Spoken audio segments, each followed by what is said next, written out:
So, don't be fooled. Hey, Gino, you a fool for this And one. I say, goddamn, trap back jumping. And nigga blim blim, crack his head like a pumpkin. I do the cabbage patch when it perk in my tummy. To mix it with the lean, got me moving like a zombie. We gon' slide with them sticks. Hell yeah, you know we drumming. I just broke the bank, both pockets all honey. I hope this shit don't ever ever stop, it just keep coming. I beat it till she bow leg. She rolled me like a moped. Yo, what's poppin', y'all? Welcome to Knowledge That Kills. This is season 2, episode 1. We have a very special guest. He's gonna be joining us tonight.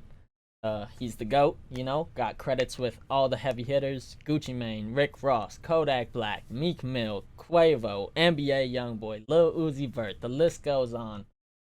I want to introduce Mr. Eddie eMIX Hernandez. Y'all give him a round of applause. What's poppin', bro? How's it going today?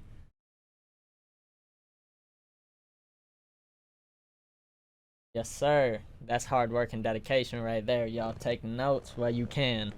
Hope you're ready to get all the sauce. Eddie, could you start us off and tell us how you got into engineering? Were you an artist first? Were you a producer? Did it just interest you in some other fashion? Like, what got you introduced to this? Zeppelin, a lot of Motown stuff, things like that. As I got older, I had some homeboys that were DJs. They came up under Cool and Dre, which I'm from North Miami, and Cool and Dre kind of put North Miami on the map. And my homeboys were like they little homeboys that used to kind of help them with their records and stuff. So they had a little DJ set up at their crib, and I used to start going to their house and just being around the equipment. I really wasn't a musician. I really wasn't anything. I was just an admirer of music. I was enamored by it. And then little by little, they started adding recording equipment to that same little setup. We had some guys in there come in there. They produced, and I started learning how to make beats and stuff with them. And this is all stuff we used to either steal or get from a pawn shop. So it wasn't no manuals. So we would literally just guess it out and try and learn the equipment, like DR5s, Dr. Rhythms, and 505s, things like that. We would literally go into this one store called Mars Music. We had a couple homeboys, man. They were wild. They'd go in there and just put them in their backpack and run out. So, but that's how we learned guerrilla style. And at some point in that time, like I started understanding that I was that much more interested in the equipment than maybe all the other guys were. Like I wanted to take this somewhere. Everybody was kind of doing it, but there was no bridge to get from the backyard studio to the industry. At least at that time, I didn't know of it. We didn't really have too many schools like we do now. YouTube wasn't popping like it was now. There was not a lot of info out there for us. I mean, they had Gotcha. books basically. You'd buy books and read books, the mixing engineer's handbook and shit like that. You know what I mean? But even that, we weren't really put onto yet. I found out about Full Sail from that same record store. They had a big opening and they had the bus come out, and yeah, I sent away for the information, man, and that's kind of what started my obsession with wanting to like pursue this as a career, because up until that point I didn't really believe it could be a career. You know what I mean? It was like magic, damn near, like how those people were like on TV and on the radio. There was no in between. I just didn't know how to bridge that gap. Right. Wow. That's very, very, very interesting. I'm sure that you've seen like a lot of how things have evolved over the time. Like, could you maybe talk to us about like what it was like transitioning from like more analog into digital? Well, when I did go through Full Sail, which I attended and graduated in '02, which was mainly, I mean, Pro Tools was, they were teaching Pro Tools, but it was still real early. I mean, they had the black boxes like the 888s and stuff like that. Um, so there was digital there, but we were still very full analog. They were teaching us, SSL boards, the eMIC at the time. They had a 9098 there. But when I got out, what I realized is that Pro Tools was still uh, considered a rental item. That was an additional fee to the room. So you booked the room, but if you wanted a Pro Tools rig, they'd wheel it in. They had it like a mobile setup that would just patch in. So I mean, um, I wasn't doing a lot of like to tape stuff. If anything, I was doing a lot of tape transfers. Like people Gotcha. were transferring their old tapes into Pro Tools. So because I had trained on Pro Tools, that kind of was my first gig in a real studio. Was doing a lot of Pro Tools. Tape to Pro Tools transfers, and we were using a lot of DAT still because people weren't really sold on Pro Tools yet. So we were doing a lot of like when we would print mixes, we'd print straight to ADAT first. Sometimes the quarter inch, sometimes the half inch, but a lot of ADAT stuff back then. That's that's crazy. Um, now it's all hard drives and we're in computer. Sure is a lot easier now too, but I, Right. I'm quite curious. I seen you have the spectrum theory. Could you talk to us a little bit about what that is and how it came about? Well, the spectrum theory, I mean, honestly, to tell you the truth, this is when I started getting kind of more on my business and creating an entity for myself. You know what I mean? Just learning from the people around me that were kind of doing their business. I came up with the spectrum theory. There's different reasons why, but mainly I came up with it because I wanted to be something that was all inclusive. I didn't want to do like eMIX audio or something like that because I wanted to give it room to grow. So the spectrum theory, in the basic gist of it is, to cover the theory is like, when you hear people talk about how they can see sounds or how they can feel music, you know what I mean? The theory is the kind of how to bridge those gaps. And the theory is how to invoke emotion and be able to have people see things through sound, So that's kind of like the spectrum of the senses, you know what I mean? Like you're feeling everything, damn near to when they tell you, when you got that right 808 can make somebody hit a bowel movement right quick. Yeah, for sure. That's amazing, Yeah, bro. And you mentioned the business side being supported with it. I think that's just so very important for engineers to establish, especially early on. That way they can really like have some like leverage. You feel me? One thing to no doubt. be individual working as an engineer, and it's another thing to be a business that services people. Yes, sir. Yeah, you got to cover your ass, man. This industry is as much as we love it and we love the romantic sense of, making it and the music and the passion and creativity, we do got to make sure that we're on our business and we're covering our asses because being engineers, producers too, we're the guys who really are sitting in these rooms for umpteenth hours, sacrificing our lives, sacrificing our personal lives, and usually get the least amount of credit, So, and if we don't have ourselves covered, man, we're usually not getting paid correctly. We're not collecting. Even some of us, once we get to a certain point in our career, start collecting points and getting some type of residuals. These are things that are super important to talk about.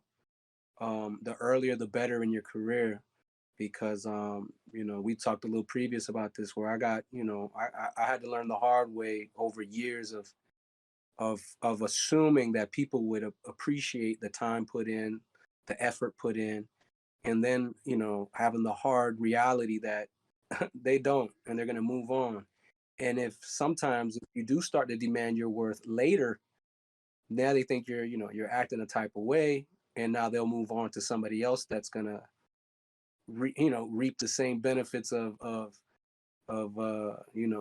people not caring and not wanting to give them a real rate. You know what I mean? So yeah, 100%, man. I'm big on that. I'm big on preaching that. I'm big on people, getting an accountant. Um, if you're getting a certain type of clientele, get you some type of entertainment lawyer, and just have them start to just go over your paperwork and start understanding how the industry works. The same way producers are doing it, the same way artists are doing it. Engineers have to cover themselves also legally. Preach, man. That is some excellent info. To quickly go back, I know you said that you're located out in Florida. Could you give us a brief rundown of what the music industry is like out there? Honestly, I mean, it's picking up now, but I think it's a kind of like I don't know how to say it. It's like a pseudo pickup where it's a lot of outsiders coming in now. Hmm. Um, so it's outsiders coming in with their personnel. So there's business in town, but it's not a lot of business kind of spreading locally. You know what I mean? It's real cliquish out here.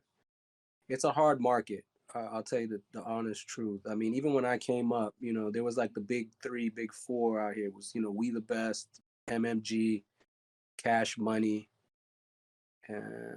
Damn near might just have been those three really holding it down. Those camps right there were pretty much the majority of business coming into town. So if you were, in with one of those guys, you were working.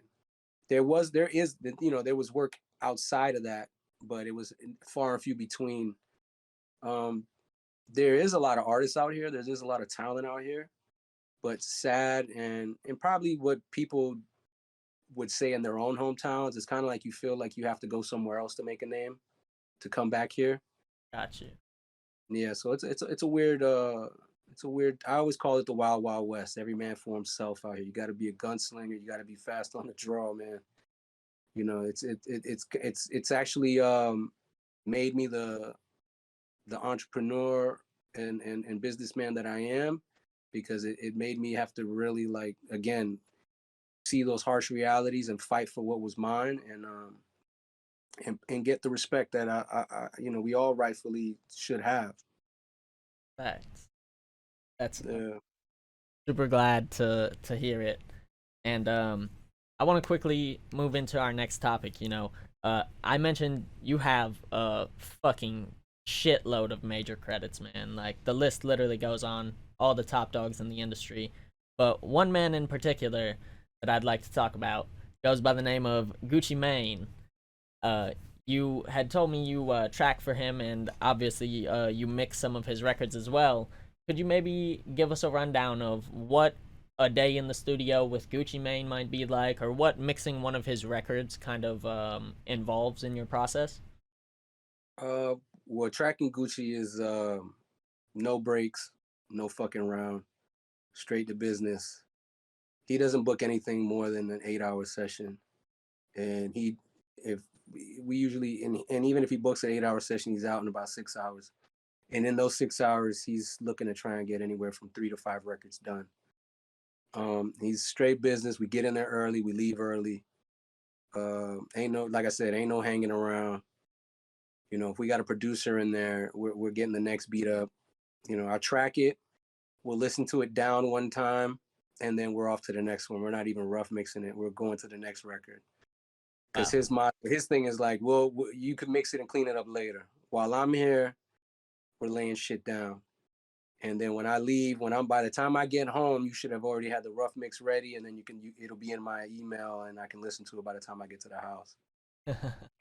Mix wise, it's kind of the same thing in a way. He kind of gives me my run of what I feel should be done.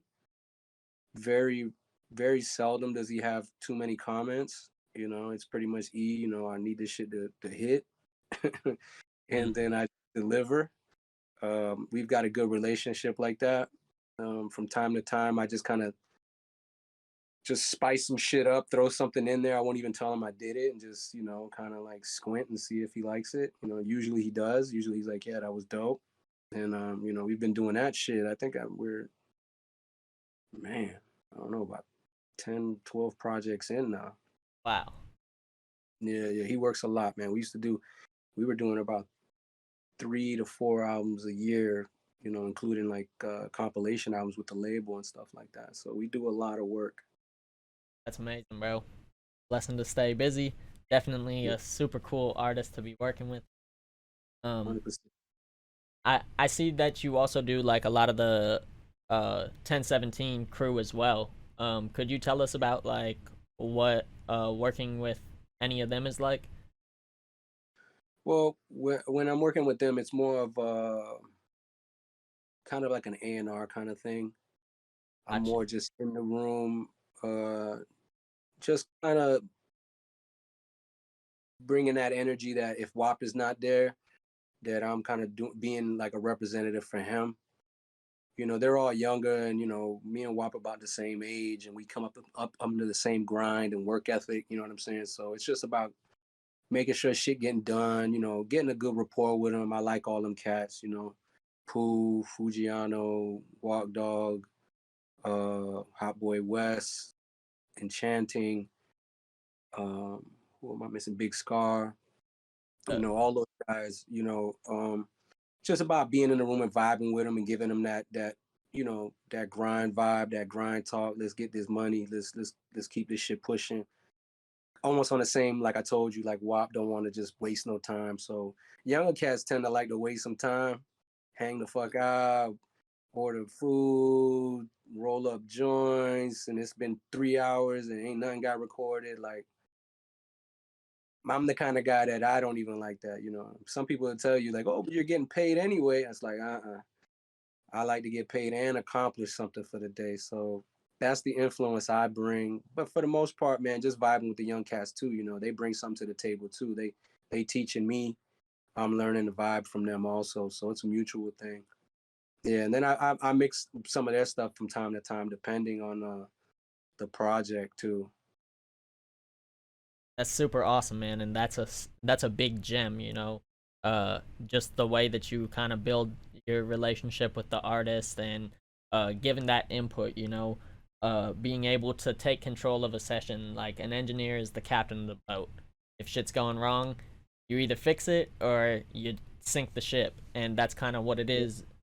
In my opinion, when you leave the studio, nothing really completed or a half completed freestyle, like almost a waste of time to me, and I hate wasting time. So, Yeah, sure, definitely. um, I wanted to move on to another artist that you have mixed for. She is from Dallas, Texas, actually, where I'm located. She goes by the name of Tay Money.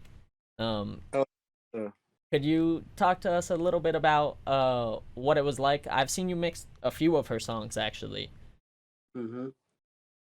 Well, with her, honestly, I met her once in passing, and she's a dope person. So like, her energy is super dope. But honestly, like, I just have a relationship with the label when it comes to her. So they kind of just send me stuff, and we talk on the phone from time to time. She'll have, you know, we'll get like a group call just to have like some kind of get her feedback and her input on some of the records. Yeah, But for the most part, those are those ones where they just kind of send me, you know what to do, you know, and then I kind of do my thing. And then, like I said, we'll all get on a phone call or on a group text, and she'll kind of let me know where I need to, you know, inch a couple things up, move this here, and you know. But yeah, she's super dope, man. She's got a great energy, man, and she continues to keep rising, man. I love to watch. I follow her on Instagram and just see all the shit she's doing, and it's pretty dope. so super dope, man. Um, Our next artist I wanted to talk about is Rick Ross. I know that you've done a considerable amount of work with him. You've done some of not only my favorite, but his biggest records. It includes Purple Lamborghini featuring Skrillex, uh, Yeah. Fuck With Me, You Know I Got It, BMF. Like, could you talk to us about what it was like working with Rick Ross and then also getting the Jay-Z feature on those tracks as well? Yeah, for sure. Well, Ross is a long story in itself. I actually knew Ross. I've known Ross since 04, 05. Wow. And this is before hustling, all that shit. He was doing mixtapes. At the time, I was working with Uncle Luke and Trick Daddy at the time. Excuse me. And they brought him in. My mentor at the time is Disco Rick, which he's a legend down here in Miami. And he kind of brought me in the game. He introduced me to Luke. And Luke was doing his final album. And he was kind of reaching out to all the well, not even him, but the APB kind of went out that Luke is doing another album. So like the local Miami scene kind of all came out to the studio. That was Trick Daddy, Trina, Jackie O, Pitbull, Flow Rider, all these kind of guys. And at the time, Rick Ross had did a freestyle kind of dissing his label, and in it he kind of mentioned Luke.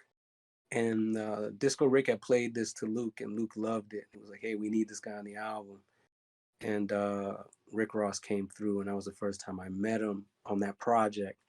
Moving forward, I was with Donk Riders, which was Trick Daddy's label, and that's when Rick Ross blew up. That's when Hustling came out in 06. And me and him hadn't seen each other because he was just out of town. He was on the road, just going crazy. Everybody, that record just shot straight up. And years later, I met back with him I was assisting the mixes on Teflon Don. No, I'm sorry. Teflon Don was me, but Trilla, which was the second album. And we had conversations about his next album, which would be Deeper Than Rap. Long story short, I became the head engineer on Deeper Than Rap, and we kind of moved forward from then. I pretty much was his guy for the next on and off for the next 8 to 9 years. Wow. So that's why I got the majority of a lot of his big records, because I was his everyday guy, traveling on the road, the whole thing. So I could say like BMF came along. It's actually in his book. I'm actually in his book. We talk about BMF in the book, on the Hurricanes book that he put out, his autobiography. And basically that was a mixtape record. We put it out on the Albert Anastasia mixtape, that and MC Hammer, which was featuring Gucci, matter of fact. But anyway, BMF was his last record. He had just come in out of town. He was doing shows. His voice was hoarse. And we tried to knock it out because the next day he had to fly out of town again, like at 6 in the morning, 7 in the morning. He had an early flight. And we tried to get it done. He couldn't. I mean, he couldn't even get it out. His voice was cracking. And he was just like, hey, man, we got to get this last song done. We just said, hey, just rest your voice, drink a lot of tea, and we'll get back at it in the morning. We got back at it in the morning, and it was still kind of the same thing. But what we realized when he was doing the hook, if he yelled it, his voice would stay, consistent. Because before that, he was cracking, it was hoarse, it was sounding crazy. So that song, he's basically just like really ripping his fucking vocal cords to get that out. And I think it translated into the record, the energy of the record. So yeah, we recorded it. He gets on a flight. I do a rough mix on it. And I kind of started that delay thing that he's kind of known for now. We kind of got away from it now, but at a point there was that big Meech, Larry Hoover. So I did that. I just thought it was dope at the time. I did it. I sent it to him, and he hit me back, and he was like, take that delay off. He hated it. And I was like, man, you sure? That shit was kind of hard. He was like, man, take that off. And then like 15 minutes later, he calls me back. Nah, I ain't gonna lie. You could keep it. And then boom, I was like, all right, cool. Because I had to master the mixtape, and I couldn't do it at his house because he had like a limited setup at the crib. So I had to go to another studio that I had a relationship with because they had a more beefed up Pro Tools setup. So I mastered the mixtape there, and had to bounce down all the versions and stuff because we were still doing physical CDs. So we had our promo guy meet me there so he could get the master copy from me so he could start printing up the physicals. Wow. We released that Memorial Day on a Thursday, I believe. And I remember we had a show on Saturday, and the crowd knew the lyrics already, like within 2 days. Wow. And I remember we were all looking at each other just different. Like, this is something else. I mean, you always get excited in the booth, in the studio when you do a record. You think every record is dope, but it's different when you get that response where usually when you play a new record in the club, nobody knows the record, so everybody's kind of vibing, but it's not a real impactful vibe. This was like big. This was like different. Then we did a show called Best of the Best, which is a festival they always have down here in Miami. And by the time, like we had that in the beginning of BMF, there's that kind of stomp kick, that bump, bump, bump, bump, bump, bump, bump, bump. When we did that, the crowd already went crazy and started acting a type of way. And that's when we knew we had something. We shot the video for All I Do Is Win remix. And Puffy was there, Nicki was there, there was a bunch of people there. And I kind of jumped ahead a little bit, but we had a meeting after that show with Puffy up in New York, and we played him BMF and we played him MC Hammer and stuff. And he was like, "You're crazy. If you put this on a mixtape, you're crazy." And we were like, yeah, nah, we'll leave it for the album. But Ross was like, "I'm not listening to that. We're putting it on the mixtape." Because we always kind of did that. Every album we did, we always had we had something for the streets. We would do something for the industry and the radio, and we would do something for the streets. So we in effect always did at least two full projects every album. We did the album and we did a mixtape. So we already knew that was going to be the lead for the street record, the street mixtape. So anyway, now we're back at that video shoot maybe a week after that meeting, and our promo guy put our mixtape CDs in everybody's cars. And I remember Puffy came out to his car and he saw the mixtape and he put the mixtape in his CD player and played it. And he was livid. He was like, "I told you don't put this record's too big. It's too big." And we were like, "Fuck that. We're going to put it on the album too." And that's how I made it to the album, because it was just that. It was so powerful. It was such a big record. By the time we released it on the album, BMF was already took over the summer. Wow. The other records, Fuck With Me, You Know I Got It. Fuck With Me, You Know I Got It was originally supposed to be our record. We were just going to New York to talk to Jay about getting him to feature on it for us. We had two records, which both of them got used. One of them is Devil Is a Lie, which, became a record for us on, I believe it was on Mastermind. No, it was on, I think, Hood Billionaire. But anyway, we went up there. Tim was there, Timberland, Khaled, Chris Godby was there, Tim's guy. Yeah, that's my mentor. Shout out Chris. Yeah, Chris is my guy. Chris is good people, man. Real even keel guy, man. Nothing shakes that guy. He's got a poker face. Super humble, super fucking goated. Yeah, and super talented. So yeah, Chris was there. So we were all there playing records, and like we left the record there for him to kind of vibe to, whatever. And Ross and them left ahead of time as usual. The engineers always kind of stayed back. So I was packing my shit, and somehow I looked up and it was just me, Tim, and Jay. And then Tim was just, me and him already had a relationship. We had worked on some stuff previous. So like he was kind of talking to me about the project and stuff like that. And I was just kind of giving them the essence of what Ross was looking for, et cetera. We just kind of had this convo. And Jay was kind of already doing, they call it the Rain Man, where he kind of just mumbles to himself and bobs his head. And so I was like, let me get the hell out of here, because, I don't want to, wear out my welcome. So I get out of there. Next day we come back. Jay he says he has to have a conversation. He's like, "Man, I don't know. Kind of went in on this record." He wouldn't even play the record. And so there was this big debate that kind of went on. And a part of that was, "Hey, look, I got a record, I will jump on that other record for you for yours, but I need this for mine." And so, I mean, it's a no-brainer at the end of the day. And that's big bro. And, it was all love. So he poured us up all champagne, and he made sure we all had a glass, even me. He poured me a glass of Bel Air. And once we all had a glass of champagne in our hands, he was like, "All right, go ahead and play the record." And that was the first time we heard his vocals on Fuck Me, You Know I Got It. And yeah, that was major. Till to this day, man, that was a big moment for me. And then that record was crazy. So, the thing about when you do features with artists and stuff like that, especially once you kind of turn over the record to them, you give them all the session, you really don't know how they're gonna sequence it, they're gonna format it and stuff like that.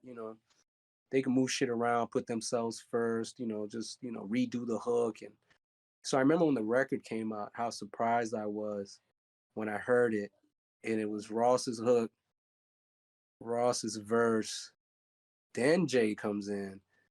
And I remember it's like I called Ross. I said, "Oh my God, like how, like, boy, you on the record for the first 2 minutes of the record, like you don't even hear Jay."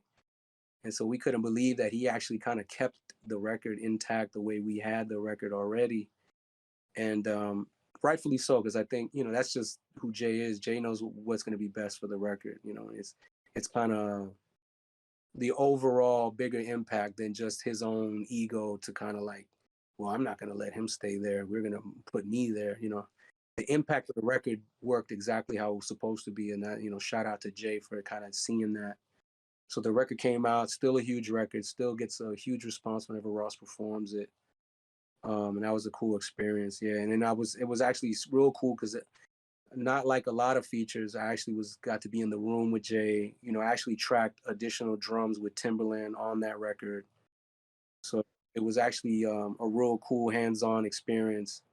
And that was one of the first plaques I actually bought because I was so involved in that record and actually got to experience the whole situation. And then Purple Lamborghini. Purple Lamborghini was funny because initially Ross didn't want to do the record. He wasn't. He thought it was kind of like kind of jokey. It was a comic book kind of thing. He was kind of like, I don't know if I want to do this Batman cartoon thing. And I'm an avid superhero comic book collector, etc. So I was like, no, you gotta do this record. So that was a lot of me. I didn't get the official credits on that, but it's all good. We did get a Grammy noms for it. For I think it was best song for visual media, and then we did also got best movie soundtrack. We didn't win, but it was cool to get nominated for it. But the way that went down was to kind of get him in on it and really like sold to do it. I pulled up the trailers on my laptop and would play it for him. I wrote down all the characters and was really giving him the background on the record. I actually even picked out the beat, which was produced by Beat Billionaire. The night before we kind of went through it, we knew we needed a fast tempo. A little backtracking on that, the whole project came about because Skrillex was doing the record for Purple Lamborghini and for the Suicide Squad soundtrack, and he reached out to Ross, and his main request was, I need one of those BMF type vibes from you, and then I'm gonna go in and do my thing after you do your thing. So like I said, we went and got Beat Billionaire, which was one of our in-house guys, and also a prolific producer in his own right. And I just knew we needed something heavy and up tempo, and I picked out about 4 records, but that was my prime record. We ended up not playing that for Ross until we got to LA. He heard it. We had a bunch of people in the room, and everybody in the room was like, "Oh man, this beat is crazy." And so he was like, "This is the one." So boom, now we got that looping. I have the trailer for Suicide Squad on my laptop looping, and I gave him like all the like names and jargon from the whole DC universe, Batman, Deadshot, Killer Croc, all those characters, Harley Quinn. And so then he kind of felt the vibe because he felt the energy around him for the beat and everything. So he went in, didn't take him long, killed it. I mixed it, and then I kind of what happened was I think I sent initially a lot more extensive stems for Skrillex, and then he was like, "Nah, bro, just send me the beat and the vocals, and that's it. And then I'm gonna do me." And because I had sent him kick, snare, all that shit, and he was like, "Fuck that! I don't want that. I just want your mix, and I'm gonna do the remix. I'm gonna go in there and do my thing." And so me and Skrillex, we worked on that, and then I presented it to Ross. Ross loved it, And then we hit a snag because for some reason Lamborghini had like an issue, and I think it was because the more or less the since we were dealing with the movie, and now you had movie lawyers and there was more money involved. I think their lawyers were more nervous about, you know, invoking a brand. And so we actually, me and Skrillex had to go back and make we made like two alternate versions so we wouldn't say Purple Lamborghini. I forgot how they went, but they weren't that cool. But we had to shoot the video literally the next day. So when we were shooting the video, we were doing two versions. We were doing the Purple Lamborghini version and the alternate version. We had to shoot both because we didn't know which one, if the Purple Lamborghini was going to get cleared. And then somewhere in the middle, shout out to Skrillex and the kind of pull he has. He knew somebody like in the higher ups of Lamborghini and reached out to them directly and got like a written statement from them saying that we're all in and we're good with you guys using the Lamborghini name. And then we got to scrap the alternate altogether and just finish filming with the Purple Lamborghini version. Yeah, and like I said, the proof is in the pudding. We got Grammy noms for it. I think now it's like 3 times platinum. And that's another record, especially overseas. Whenever Ross performs it, it gets a crazy response. Yeah, great Yeah, record, man. Yeah, those records.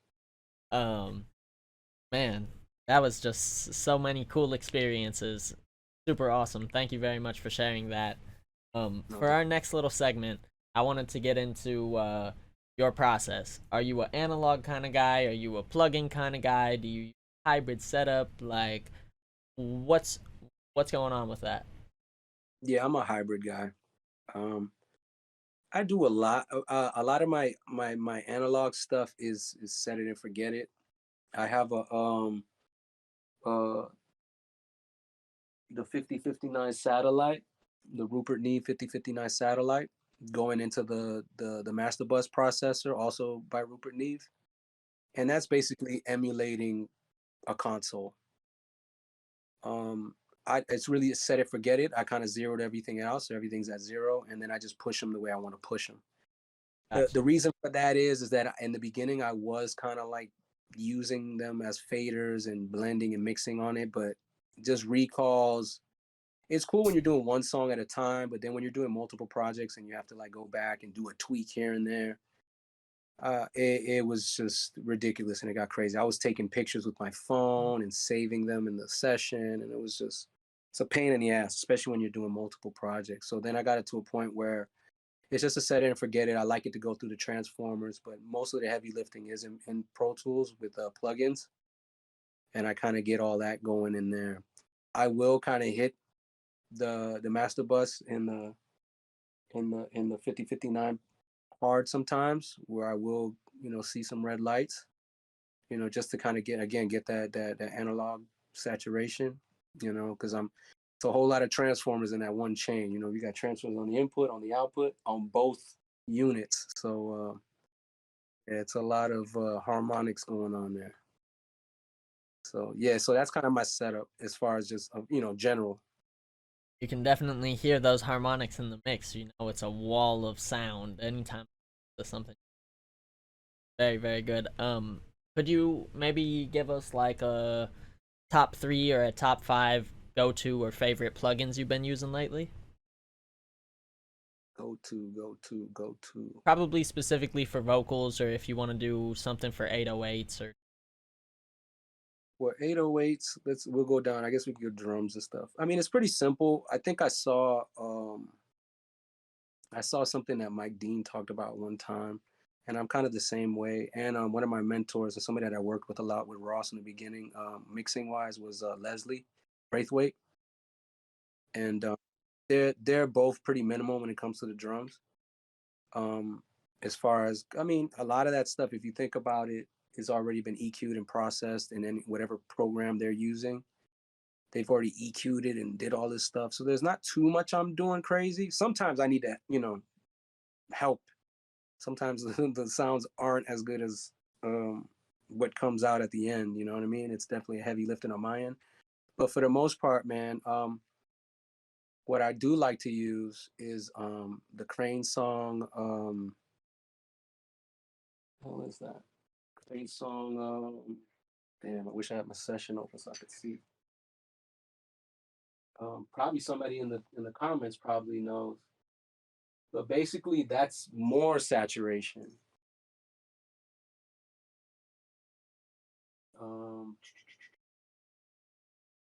Look it up because I can't think of it off the top of my head. But I was always a fan of Crane song, which is I believe that's his name here, David.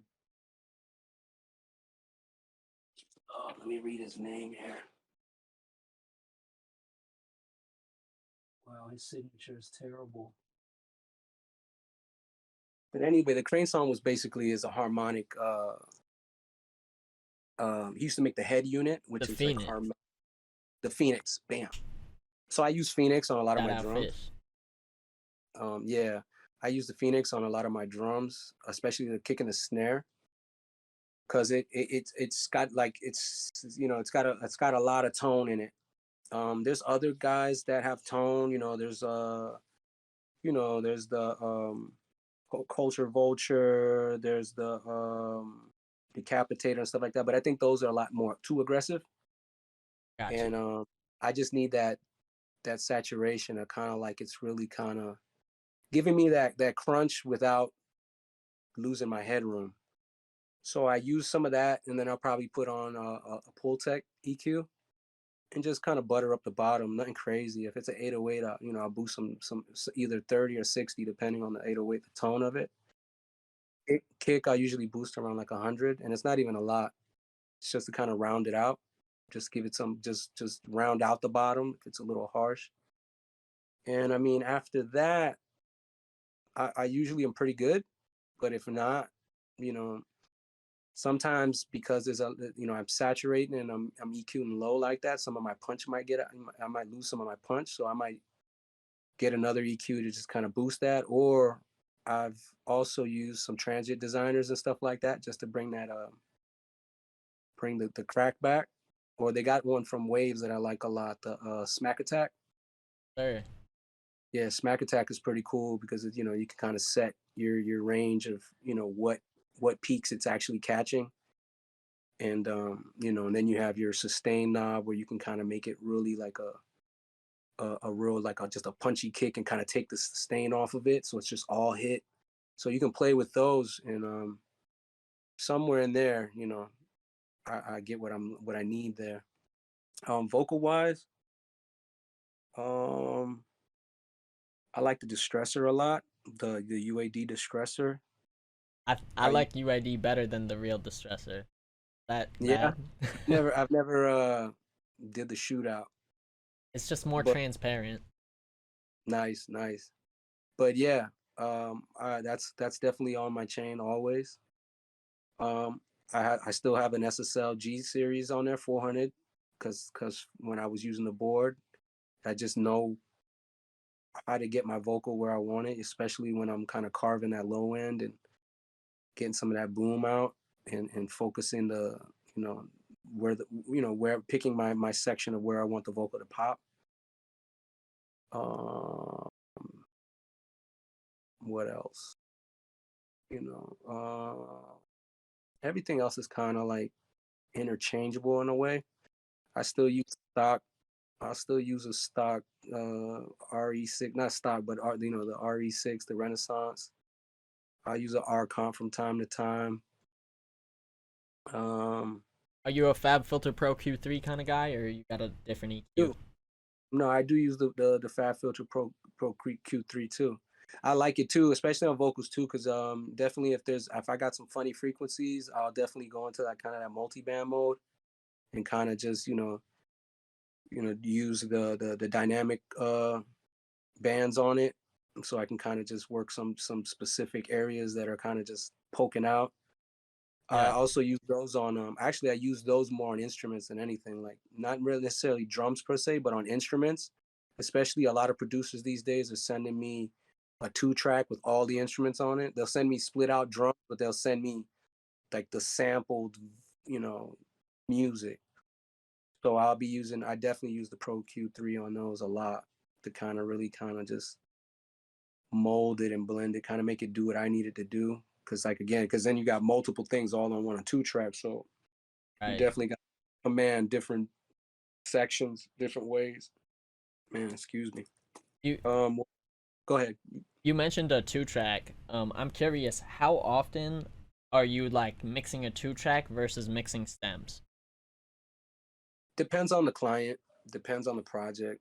Um, I got certain clients that are on the come up, I'd say, that they're more, their producers are a little younger. So those guys tend to kind of send me 2 tracks. Gotcha. My higher end clients, they kind of always send me stems. But like I was saying, even now with the higher end guys, they'll send me, I don't know if it's, there's a whole new thing with producers getting like they have like a whole different crop of producers that just do loops. So they'll get a loop sent to them. So that's all they have. So they'll do their drums to that loop, and then that's what they'll send me is the stemmed out drums with the loop, and that loop could have like everything in there, strings and pianos and all that. So there's a little bit of that, but you do what you can. I'm always love to get all the stems, especially because sometimes you'll have certain things in those loops or even in those 2 tracks that are like fighting with the vocal. Right. Now I don't even have the option if I, what am I going to do with it? Because sometimes it could be something as a small pan, just pushing it over a little bit that could get it out of the way where I don't even have to EQ it. But when it's, married to the 2-track, there's nothing I can really do. So now I have to kind of EQ and make a pocket for it. But my motto, and since I began this, is I'm gonna make it work. We'll figure it out. Sir, that's a great motto to live by too. Um, you know, you briefly mentioned things fighting for the same space, and I recently learned in Pro Q3 that if you have it on multiple tracks, you can actually like put a ghost frequency in the background and see Yeah. both different ones at the same time. Um, thought that was a very cool thing. Could you maybe describe a little bit, besides EQ or panning, things you do to create space mix? Well, I actually have used that feature. I use that feature a lot, really, when I have like an issue with the 808 and the kick fighting. I'll definitely do that. Because sometimes they're just fighting. So I'll literally just put them on each of them just to see what's going on, and then use them just to make that pocket for either or, depending on what I'm trying to do. Um, Other ways, sometimes I'll just, especially when it comes to those 2 tracks and stuff like that, or the loop with the stemmed out drums, is I'll kind of do things like to try and widen them maybe, and just kind of like take that middle out a little bit, like dip the middle a little bit, and Gotcha. kind of bring it up on the sides. Even with the Pro Q3, you can choose mid side stereo and stuff like that. So sometimes I'll EQ certain things on the sides only, and then put it in mono, the mid mode, and then I'll dip in the mid to create a pocket in the middle where the vocal's sitting. So I don't lose the impact of the instrument, but I still have, some space for the vocal to live. So those are a couple things that I do. Fire, fire. Um, I was curious. Do you have a go-to reverb that you use, or do you like to use multiple kind of blend together? Yeah, I'm a multiple guy. What Um, What's a top three? Top three is the EMT 140 for my kind of Ding. small plate. Um, I use the 480L Oh, for the bigger vibe, and then I actually love the Capital Studios Capital reverb, the UAD Chambers with UAD. chamber chambers. Yeah, Yeah. the chambers is dope, and those are like my go tos. And then I'll still use R verb. R verb is my go-to when I'm just gonna like pop it on like a certain track. You know, it's super easy. It's super. I know what I'm getting with it every time. And so like there's certain like ad libs that I just know what I'm trying to do and I want it to sit, far back and I can just pop on the R verb on there. Or sometimes definitely I play with the Valhalla too. Valhalla's real dope. But like I learned that with Quavo. Like Quavo uses the R verb real. He's the master of the R verb, you know what I mean? Like he knows how he wants that verb to sound on his ad libs. So he'll pop that thing on there and he has like a certain setting he uses. I can't think of it off the top of my head. It's nothing crazy, but I mean it's just like I remember the first time he did it because like I tracked him and he's real hands-on with Pro Tools. He doesn't really record, but like what happens is I'll track him and then we'll kind of trade seats. I'll go take a piss or something and then he'll like nudge his vocals and stuff. He wants his stuff to kind of sit the way he wants it to.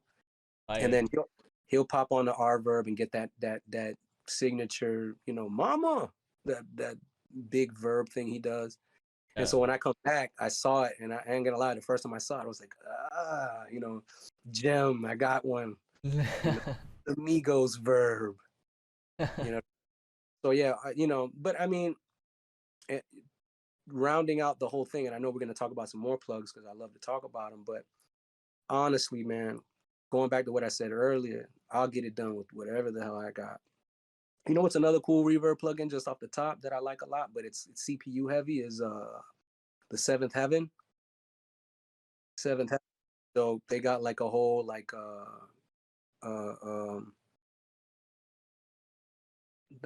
what's the Bricasti emulation. Bricasti emulation. I just about to say I couldn't think of the name. Bricasti emulation.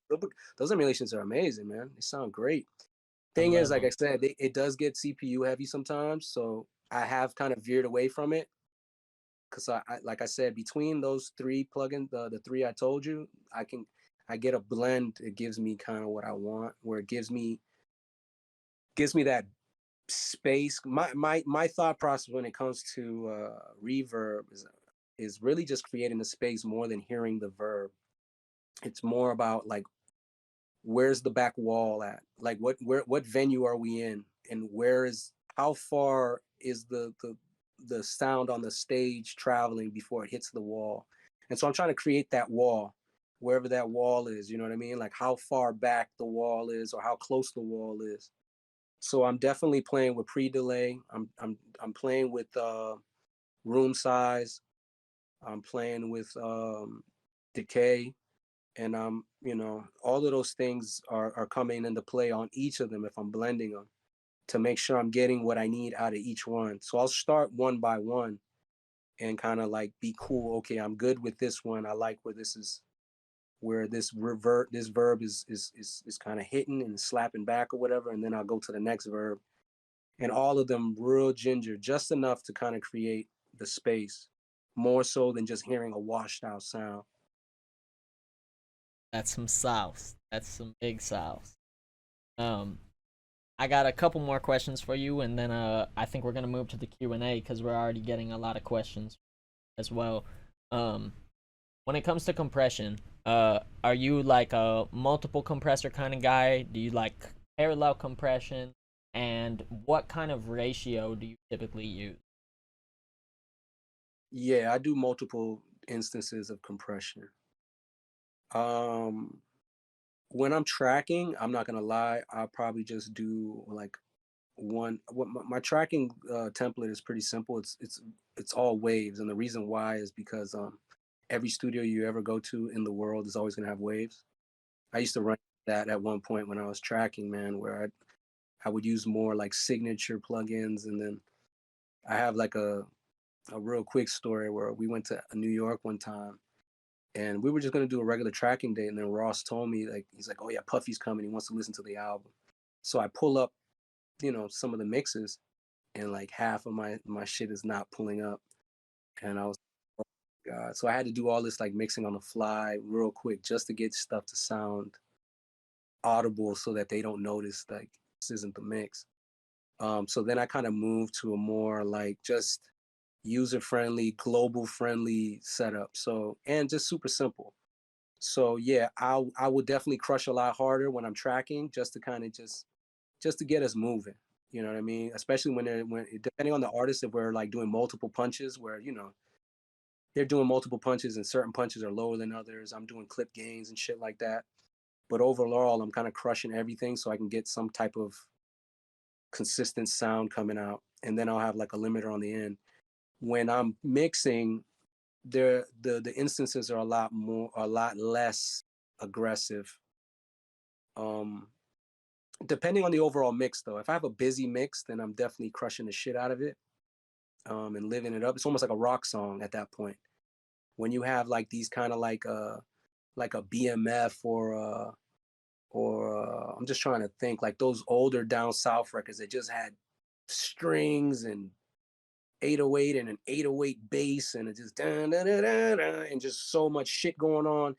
Yeah. Is no way of getting around it. You're gonna have to crush that fucking really hard and clamp down on it, and then overall bring up the overall volume, because that's the only way you're gonna get a consistent, for me. You know what I mean? And then honestly, in a way, it's about the attitude of the record also. If it's an aggressive record, then I'm gonna clamp down. I want that sound. I want some distortion. I want some crunch. And sometimes I'll actually add crunch. I will put like a capitator or a culture vulture on there to get grit and get it to sound kind of like, this motherfucker's like ripping through this motherfucker. So yeah, it's multiple instances of compression. I used to parallel, but parallel, I don't know. I kind of fell out of it. I was feeling good about it when I was doing it. First, it was kind of weird, and then I got used to it, and then I was doing it. But as I would like, was leveling things out, and I'd be lifting up the the original vocal versus the parallel, and then I was like, it's just, I don't know. It was making me think too much, and I don't like to have to think too much. I like it to be real simple. I like all my shit to kind of just be just where it is, and boom, I just lift this up and I don't got to worry about any other instances of it. I remember I saw an interview with I believe it's man, I'm having a brain fart with everybody. What's his name with the glasses that he makes? Andrew Sheps. And Andrew Sheps was talking about how he did like it was like a New York style thing that he did, like a SSL thing where you have four buses. You have two front buses, and then you have the two rear buses.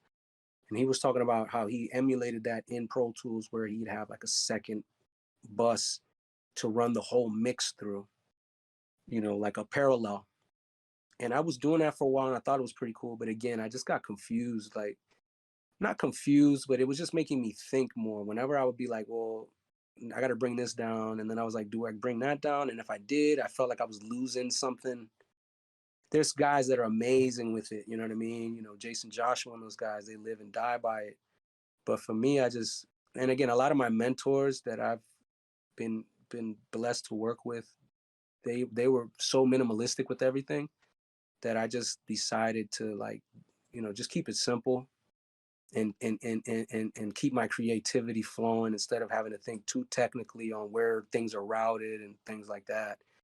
Another thing is, I'd always have something in the back of my head thinking about latency, and is my stuff phasing and stuff like that. And I just wanted to eliminate all of that other thing, other shit that didn't have to do with the music and the vibe.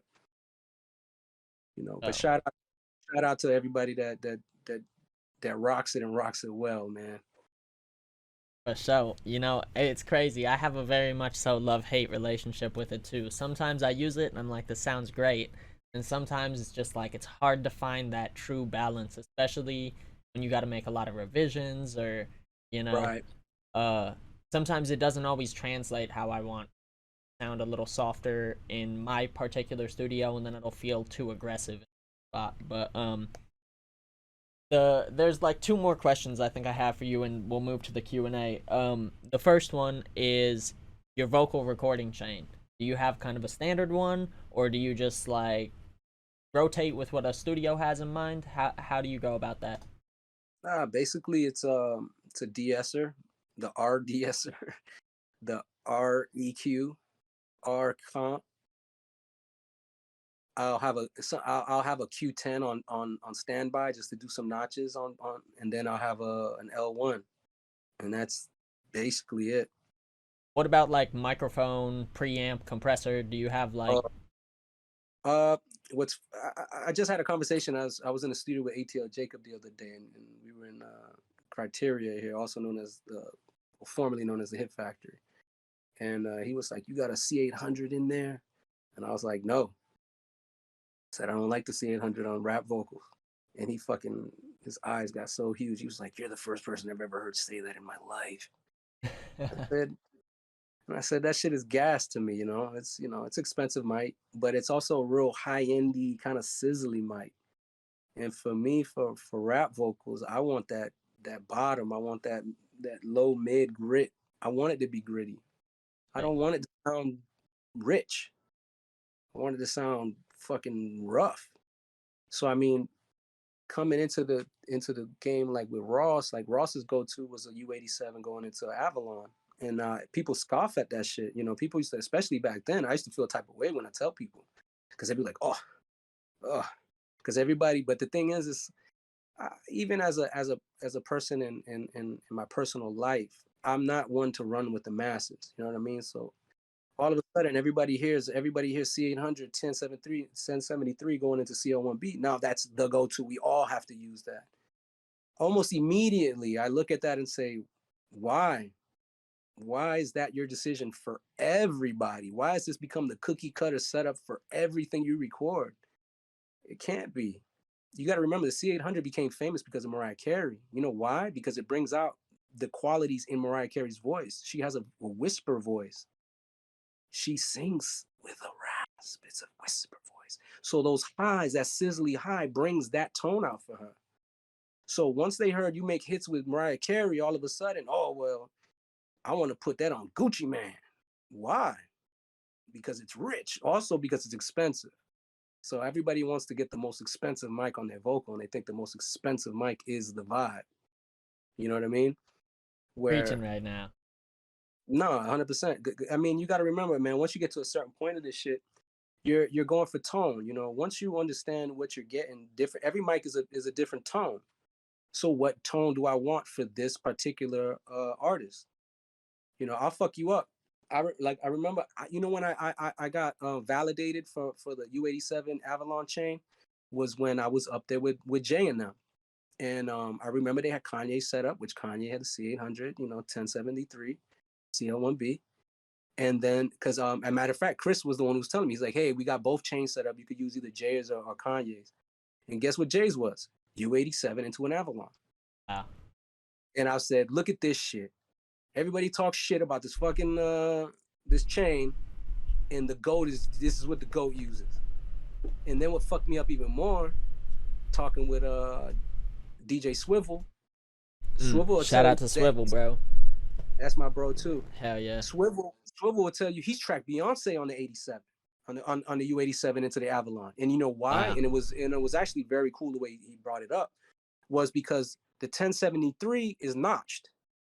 So if he knows Beyonce is gonna go, she's super dynamic, and if she's gonna go start belting out, loud, he can't smoothly sweep down a little bit to ride the gain on her, which he could do with the Avalon because it's a sweepable.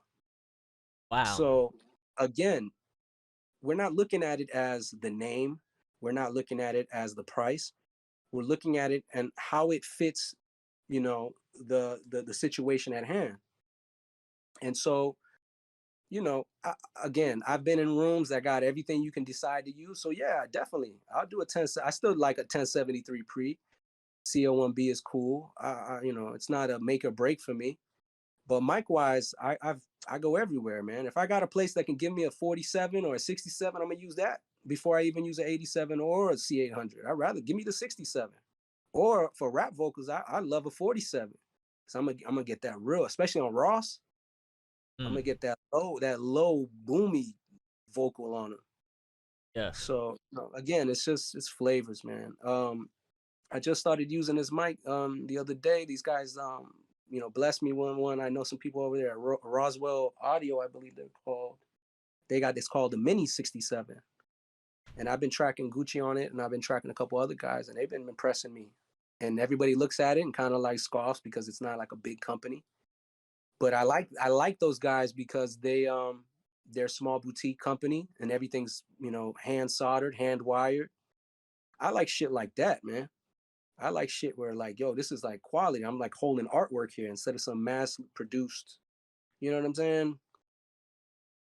Project. But you know, again, just going into that as far as equipment goes, I'm not I'll never box myself in and feel a type of way if I can't get, you know, said mic or said preamp. Whatever we got in the room, man, we're gonna fucking rock this shit out. We got no problems. Because I've actually seen back when I was a younger engineer, I've seen engineers leave and say, "Oh, yeah, I can't work in here," and that's how I would get work.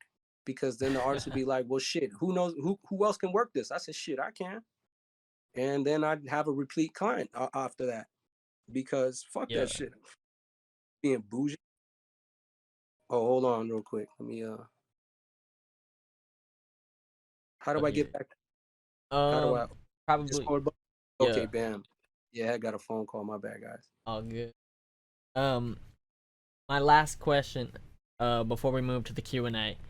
What is your target loudness when you're mixing? Do you really aim for something, or do you not really give a fuck at all and you go by your ears? Yeah, I'm not really excuse me again, man. Get stomach flu, guys. I'm just drinking this fucking tea. Um, I'm not really aiming per se. I'm just trying not to clip per se. You know Gotcha. what I mean? Um, I do a thing where I kind of mimic what mastering is gonna do. So I will kind of at the end of my mix crush it down to kind of just see how my balance is getting um, you know, affected by the actual master. Because earlier in my mix career I was kind of just mixing it the way I thought it sounded good, and then it would get mastered, and then like I'd have like a freak out session and I say, why does my shit sound like that, and you know, things like that. So I'm not really aiming for anything per se, you know, as far as like, oh, 3 dB or 6 dB headroom and all that kind of shit. I'm actually trying to top out. I'm just trying not to clip. Nowadays, you know, you got 64-bit floating and shit like that. Those guys they got more than enough headroom. They can create headroom. But as long as I'm not distorting and I'm not doing any of that, I'm pretty cool. Like I said, the main thing that was a key for me was simulating the master. You know, simulating the crush and seeing how, like, especially if you have like an 808 heavy record, um, you know, either it'll crap out and now all of a sudden, you know, they're mastering. Now they can't even get your shit too loud because your 808 is just that huge. So those are kind of decisions I can make before I send a master so that I can make sure that I'm getting optimum volume and while keeping a consistent balance to the mix. Oh, South. I think we're moving into the Q&A now, if you're ready. Someone said, please show us a Gucci session. That'd be so lit. Hello. The monitors you use to mix at home? NS10s, main monitors, and then surgically, I'll kind of, when I'm at the tail end of my mix, I'll pop up to the Amphions to do the last minute, just real minute blends and stuff like that. Those are my two mains. I do have focals up here, and I do have some oratones that I do use from time to time, but those two, that combo, the NS10 going into the Amphions, are my two, you know, back-to-back ones I use a lot. Fire. And then our next question was, how do you go about de-essing? De-essing several instances. Same thing like we said with the compression. I start, first thing on my chain is a de-esser. Tame highs, if they're there, but if they are there, I'll tame highs there before I do any hyping, any EQing, any extra, you know, boosting. I'll tame them first. Then an EQ will come after that. So after EQing and compressing, those highs will kind of start to come back out. I'll have another instance after that and kind of smooth those out a little bit. And if I'm still having issues, I'll pop on a soothe at the end there. Yeah, that's fire, bro. Super fire. Um, our next question is, what is the best plugin for radio effect on AdLib? Shit, EQ. I just EQ, man. I think Peanut. I know Peanut because Peanut's been hitting me a minute, man, asking me about how I do my ad libs, and I mean, I'm. It's it's really just freestyling, man. At the end of the day, there's certain things I like to do, but I mean, it's really just playing with the EQ. Sometimes I want to get a more phony effect. With a more phony effect, like I'm taking more highs out. I mean, I'm definitely taking all the lows out, but I'm taking more highs out. If I want like a more clearer ad lib that's gonna stand out but not get in the way of the main vocal, then I'll definitely leave more highs in and take out all the lows. And then honestly, there'll be after I do all that, I'll probably still put another EQ on and start manipulating the mid range because sometimes still it'll be too sharp and it'll be poking out and kind of like just I don't know interfering. So I'll start reducing the mid range, just finding it where it sits real good. And I ain't gonna lie, I compress the shit out of ad libs. I fucking stomp down on all ad libs. Them shits is I'm talking about 10 dB plus compression. I'm crushing the shit out of them. Wow.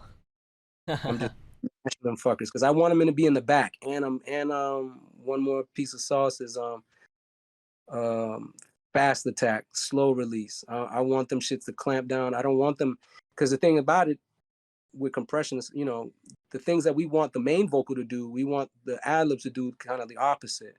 So when the main vocal, you have those plosives and that stuff that makes it feel like it's out front. Those are the things I want the ad libs not to do.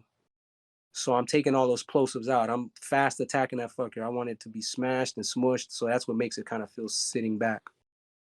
Right. That's definitely some styles.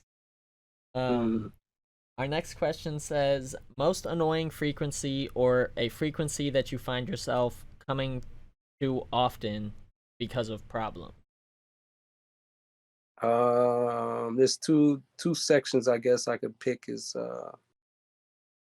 somewhere between like that 350 to 500, and then there's the higher end which is probably around like 3.5 to about 5, somewhere in those are the two, the low end and the high end versions of each other that they can kind of, the low end version, it can get kind of boomy in there, it can get kind of weird,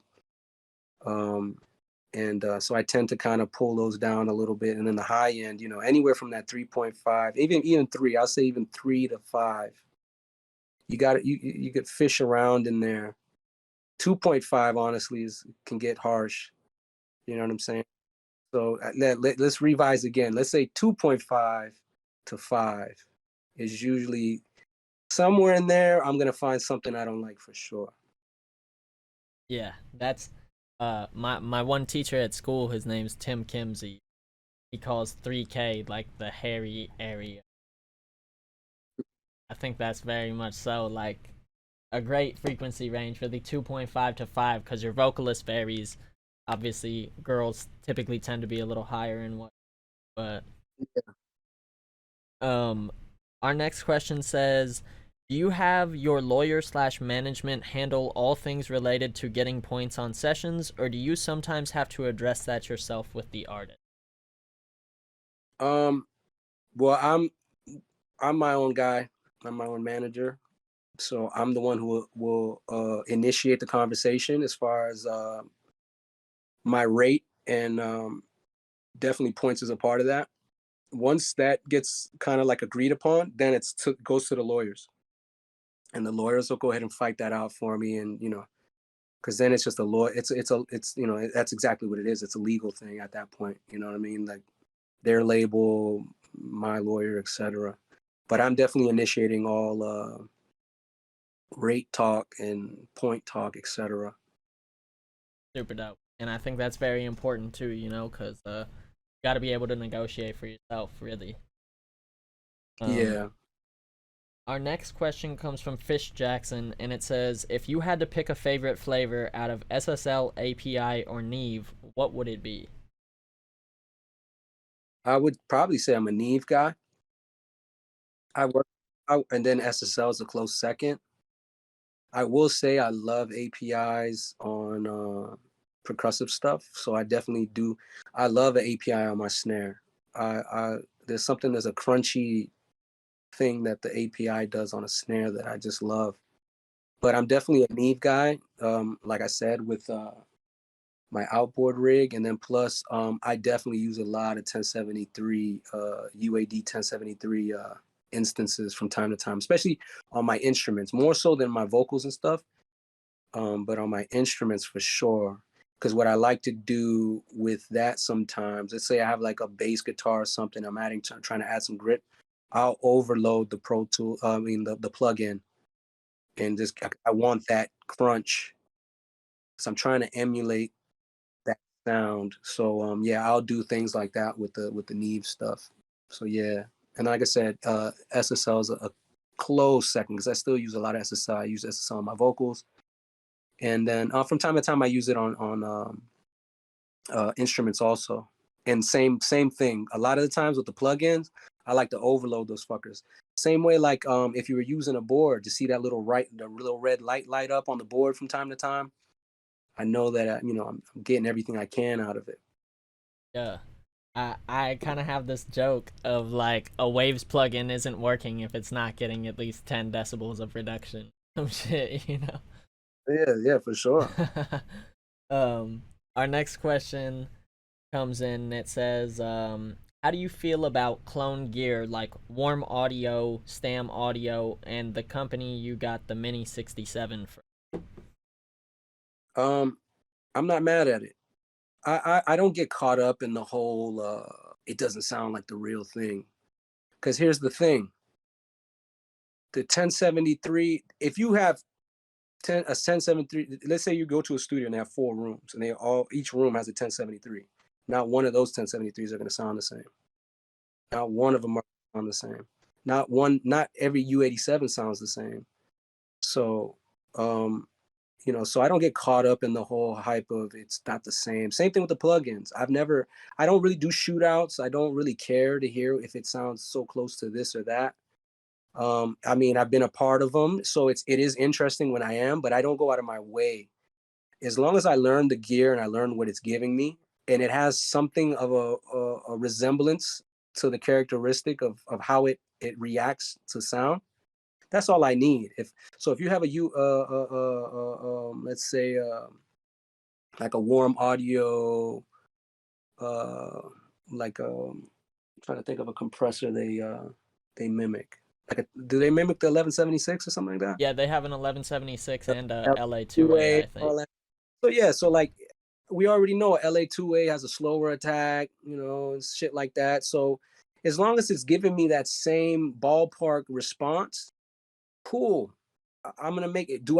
Will I probably need to juice it a little more? But I probably need to hit it a little harder than a regular, like a real one, probably, to get the same sonics out of it. But so be it. Same thing. I've been in rooms, man, where, man, trust me, that it's the original, and it's sounding crazy to me, and I gotta like make do with what I got. And this one has too much gain. Like there's some ones that are like a hair trigger, man. You move it like from one notch to the next, and it's like blowing up the system. So like you got to figure out, okay, how do I work this thing? It's not broken. It's just old. So Yeah. yeah, I don't mind clones. I don't mind. I actually have a clone from who are these guys? I have a G Bus clone. This is Audioscape, Nice. and their G Bus clone is amazing. I put that on my drums from time to time.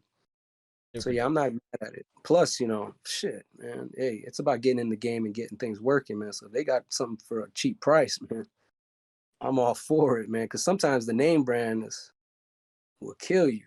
Ain't that the truth? Sheesh. Our next question, is favorite compressor to use on vocals? Um, I kind of mentioned the distressor earlier. I like the distressor. But I know the R comp like the back of my hand, so I would damn near, if it's like a desert like a what do they call it? Like the not desert island, but like if you only had one, I'd probably still pick the R comp over it, just because I know I can. It's so versatile and it's kind of proven itself over the years. Yeah. So I ain't mad at R comp. Great answer, man. Our next question says, what type of extra vibes does the Neve summing mixer and mix bus processor provide to you compared to all in the box? That's funny because I have a joke about that. I think sometimes it's just mental for me. I just feel better when I see it light up. I mean, I've actually had scenarios where I'm out of town and I get hit with that last minute shit like, hey, can you mix this tonight? And I gotta go all in the box at somebody else's spot. And not to pat myself on the back so much, but I still get a vibe and the client's happy. And it had me question from time to time, like, damn, do I need it? But I do think there's some I would say there's some type of I don't know, it just sounds heftier and bigger, wider. Like it just without me actually doing anything. It's not like I'm doing any widening on it, but it just feels like the mix will be here. And then when I run it through it, I'm gonna tell you like this. I'm gonna try and put my hands in the screen. I'll say this is my mix regular, and then this is my mix after. It's not a lot, but Yeah. it's just enough. And you know what it is too is I know how to hit it, and so I know what my kick should sound like when I'm hitting that fucker. So, like I said, without it, I think I would work a little harder to get that same punch and that low end to do what I wanted to do. But again, I don't like to get locked into anything, so I would still get a mix. I'm gonna still get a mix on anything, but that's definitely I think what it's giving me.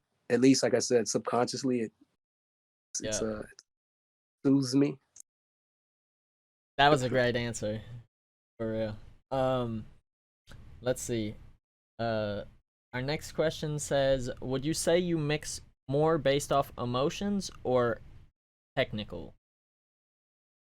I think in the beginning when I'm getting like my kicks and all that, when I'm getting my sounds, it's just artistic. But then there is a point when I'm like gain staging and I'm making sure my kick is hitting at a certain place, on the meters. Once I get the kick and basically once I get the drums all sitting in a place where it's cool on the meters because I know that I'm gonna be coming with the vocals and the mix is kind of like mature from there. It goes all artistic. But in that beginning, setting the levels of where my stuff is gonna sit, it's a little technical for a quick second. It doesn't take long. It's just once I get my kick sounding good, then I look up at my meters and I kind of say, okay, I want my kick to kind of be around here, which, to answer before it gets asked is like somewhere around like -10 or something like that Wow. is where yeah, like on my peak, not RMS, but I'm Right. peaking on there. I mean, at least that's what my meter on my Aurora says, like right around the -10, -12. Once my kick is like around there, I don't even need to go loud anymore. I tend to mix low from that point on because I know that's going to be my loudest point, and then I have freedom to kind of just do what I want. And sometimes Mm, the mix will kind of get, it'll evolve and get loud, so then I'll kind of have to bring everything back down a little bit to kind of stay there gotcha. because by the time I get the full mix in, that -10 is not -10 anymore. Now I'm like I said, I'm just trying not to peak at that point. Right. You know what I mean? I'm trying to push as much as I can. Yeah. That's a great approach, man. Yeah. That's that's some sauce. If you're in the audience, you better be taking notes, 'cause you don't get this kind of sauce nowhere else. Um, Mm, our next question, I think you briefly touched on some of these things, but just to recap, what does your mix bus processing consist of? I'm a manly guy. Plugins, UAD plugins. I want to get. I would love to get the outboard kit, but that shit's expensive. But also, like I said, in the plugin world, I'm very hands on with it. I tend to, the settings change a lot and from session to session, so that's why I wouldn't. As much as I like the outboard gear, and what's so funny is the plugin I'm sold on the plugin because of my experience with the analog gear. Wow. I had went to NAM and I met the people at Manly and I tried out all their gear and I fucking fell in love. But just because the way my setup is and I'm constantly working all the time, like to have some outboard gear that I'm gonna have to recall and do all that shit, it just didn't feel feasible. So then I started kind of like playing around with their plugins, and so I used the EQ and the compressor on my master. What is that? It's the massive passive, and then there's the Very Verimute. So that's basically between those two. That's what's on my master. Both of those are some styles. Yeah, yeah, super. They're super dope, man. I like the vibe on it, and it gives it a warmth and a something to it too, a weight to it. Most definitely. Let's see. Our next question says, how long does it take you to mix a song on it? Depends on the song. Depends on how well it was put together before it got to me. It doesn't take too long per se. You know, again, nowadays we got a lot of artists that kind of do a good job at, you know, rough mixing it at their place, or at least getting the idea. You know, I won't say that because there is a lot of, you know, lesser than desirable rough mixes that I get, you know, get sent my way. But I still get the gist of what they're trying to go for. And so going off that roadmap, I'll tend to listen to the rough like one time before that. Usually I get the session sent in pieces. You know, I get the vocals separate, I get the track out separate, and then if there's any features, I get that separate. So I got 3 to 4 sessions sometimes that I got to piece together and make sure that the vibe is still there. And then and so that in itself takes several hours. You know what I mean? Because Right. then after that, I'm cleaning up vocals after that. You know, stuff isn't labeled. So, you know, certain things, you know, there's still background in there. There's still talk. There'll be takes. They'll do punches, and then behind the punch, you'll hear the guy coughing or say, let's run that again. So you got to kind of go through all that and make sure that, you know, everything's clean. There's nothing that's not supposed to be there. You know, that's all gone. So that process in itself, I don't have an assistant. I've thought about it, but it's just I'm kind of a control freak. You know what I mean? Not that I'm a control freak per se, but the thing about it is I'll still I'll still go behind them and still do a you know, a quality assurance check. You know what I mean? So it's like I might as well just do it myself and know it's done correctly the first time. Or I've actually had this with an assistant where, you know, I sent mixes off and shit wasn't right, and you know, and I'm kind of arguing like, yeah, everything's good, and then I find out no, it isn't because they printed it incorrectly, etc. So that adds to my time frame, but I kind of break that into 2 days. If I'm on a project, what I try and do is do all that preparation stuff the night before or after the last mix. So when I like to start early, I usually start mixing around like 10 a.m. Try and wake up around 9, get breakfast and all that, and then get on my desk 10 a.m. I feel more productive like that. I try and get shit done by 1 o'clock. I'm trying to be pretty much done with the song. So what is that, like 4 or 5 hours, something like that? But like really just going in, you know what I mean? Yeah. Like I'm mixing. I'm not cleaning anything up. I'm just pulling up faders and troubleshooting. What you know, this is masking this. How do I clear that out? Boom, boom, boom. And basically mix until nothing sticks out to me. Nothing bothers me anymore. You know, there's not like a click here, there's not a pop there, or why is when his hook comes in, does it sound like so abrupt? You know, then you make those decisions. Am I going to put like a reverse delay here? I mean, a reverse verb here to kind of ease that in. Or should I add a drop here because the verse going into the hook, there's no transition. So those are those decisions that I'm making. The actual mix, throwing up the faders and getting the balance it doesn't take too long. But then it's the creative side that might take a little longer, that I'll take some ear breaks. I might go once I feel good with the mix on a technical standpoint, nothing is sticking out, I'll take a break, go take a walk, maybe go eat lunch. And then I'll come back with fresh ears. And then now I'm thinking like last minute creative, like just to sauce it up, like, you know, delay throws. And well, I have most of the regular delay throws, but like something that's just going to be like some like really dope shit. You know what I'm saying? Yeah. What can I do here just to make this shit more exciting? Are And you an automation type of person, or do you like to print it through the audio suite? What? Like little reverse reverbs, or I mean that's audio suite for sure, but like delay throws and stuff like that. Do you typically print a extra duplicated copy, or do you automate a delay? Nah, I automate. I Nice. automate, and sometimes I'll even write it like by hand. Oh wow. The delays, yeah, sometimes depending, because if I got a vibe for the record, um, I'll just write them out, and then I'll clean them up because sometimes it'd be too much, but I like to kind of write. Excuse me, man. But I'm feeling better though. Remember we was talking earlier, man. I was beat up, so I'm feeling better. I think this Hey, tea helped glad me. to hear, bro. But yeah, so because sometimes it'll feel kind of too scientific, now we're just working, when you're just kind of drawing lines and shit. So sometimes if I'm really feeling the vibe and I'm bobbing, I'll say fuck it, man. I'll throw it into Reed, and I'll just kind of start riding the delay throws. And like I said, and go back after it, and then I'll just kind of clean them up if maybe I went too ham somewhere. And yeah. So but yeah, I don't audio sweep the throws though. Yeah. Unless there has been times where if I'm doing like a specific effect that I need to just be the effect. Like when I was doing a lot of like if you go back to a lot of the mastermind stuff, and I did it on some gunplay stuff, which he's signed to MMG also, where like I would do the MMG intros, like like I had one where I had it like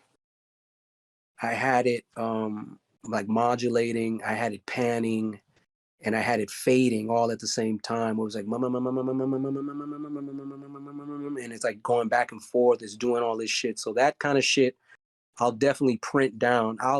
I damn near would do those in a separate session all by themselves because I would just practice and fuck with them. I even I even fucked with there's a plugin it's called Stutter. Hmm. You ever heard Stutter? Is it by Isotope? I think so, yeah. Yeah, I think it's Been do Stutter Edit. Stutter Edit. So I would do stuff with Stutter also where I would once I got it, I would just print it because sometimes even Stutter Edit itself would kind of give you mixed, it wouldn't give you the same thing again, like if Gotcha. you just left it in the session. So those kind of things. And I've done some stuff with delay, like auto tune on delays, where like the auto tune would act different from time to time. So I'll print those things down. So when it's like a really weird effect I'm trying to achieve, I'll print it down. But if it's just a regular delay, no, I'll just ride that fucker in. Yeah, that's fire. Our next question is, can we get a studio tour eMIX? Yeah, I Um, guess I don't. let's save it for here at the end. We got about 4 more questions, I think. Okay, cool. Our next question comes from Dara JT. It says, eMIX, do you use sound design elements for vocals? For example, using guitar pedals for vocal harmonies? No, but yes, I do it in the box. Hmm. I've definitely been known to crush, like definitely do like some like ad libs and stuff like that and crush the shit out of them. A great example of that is in a record called Sanctified on Mastermind, Rick Ross, Kanye, and Big Sean.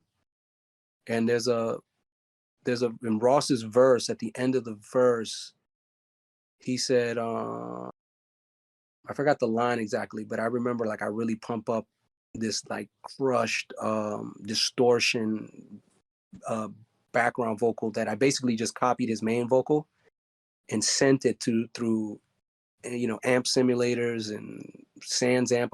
I'm a big Sans amps guy still, and just crushed the shit out of it and spread it out and probably put some kind of micro shift on it.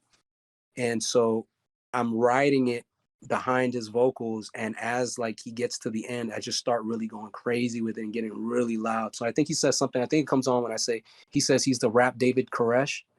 And then from that point on through the end of it, I'm like going crazy with the delay, and I'm going crazy with the with that crush.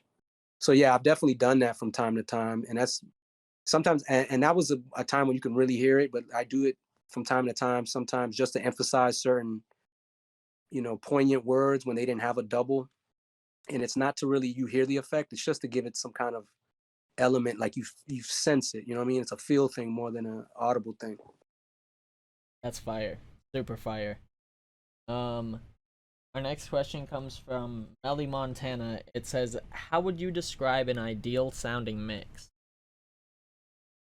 I mean, that's super subjective, it's crazy because I remember when I was first like really kind of cutting my teeth, starting to mix, and I would send my mix to guys like Leslie and some of my other compatriots, crews over there with DC, with Dream Chasers and some other guys. But like Leslie definitely was always been somebody I looked up to. So when I would send it to him, I would be like, "Yo, what do you think?" And his response was, "Yeah, it sounds great." And I'd be like, come on, man, it can't be great, bro. I'm not really. But and then what's funny is now I find myself there where I kind of accept people's mixes.